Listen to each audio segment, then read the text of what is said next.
Diana, hai notizie? Di chi? Diana, notizie della Tatarani. No, non lo so dove sta la Tatarani. Madonna, mi deve firmare un permesso. Non lo so, Capozza. Va bene, grazie.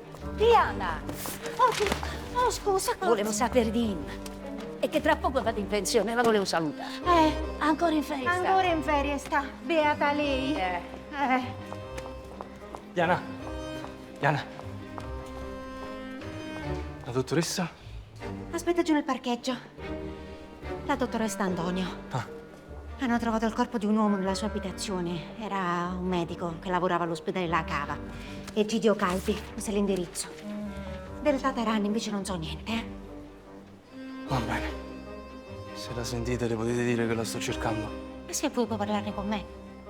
Perché? Vi ha detto qualcosa? Qualcosa di cosa? Niente di urgente, non vi preoccupate. Vado dalla D'Antonio. Grazie.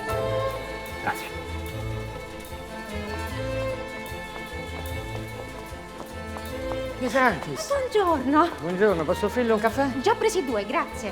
Il caffeinato, dottoressa De Santis, prego. La nostra villeggiante clandestina, abbiamo segnali di vita, sì, non sono una telefonata, un messaggino, una cartolina, niente. Della Tatarani no.